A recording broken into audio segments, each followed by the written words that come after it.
yo soy Trinidad y hoy les voy a más o menos a enseñar cómo hacer un slime blanco con bórax. Y también les quería pedir perdón porque no he estado subiendo videos por casi un año.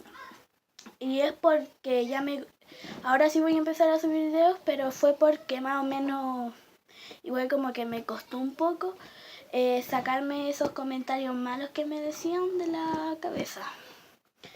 Y entonces ahora voy a estar más activa, voy a subir más videos para ustedes en las vacaciones. Y cuando entre al colegio voy a intentar de subir todos los sábados videos.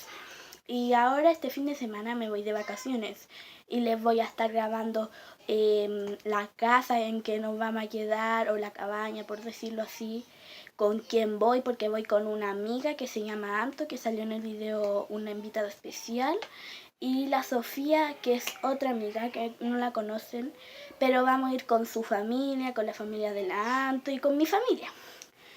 Y eso, le quería pedir perdón para los que me seguían y vamos a empezar a hacer el slime. Y ya tengo la cola fría lista, es porque el video se me está parando así, y estoy hablando rápido para que este video sea un éxito.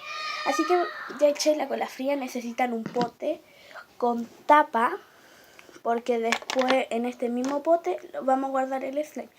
También necesitamos cola fría blanca, bórax y cucharita. Yo ya tengo la cola fría, yo lo quiero hacer blanco. Voy a agregarle el bórax y vuelvo, ¿ok? Ay, espérense chicos, perdonen, esto fue un error. Vuelvo al tiro. Ahora sí chicos, ya agregué el bórax, no creo que puedan ver ahí. Y voy a empezar a batirlo, como pueden ver ya se está formando. Miren. Se los voy a mostrar cuando ya esté listo.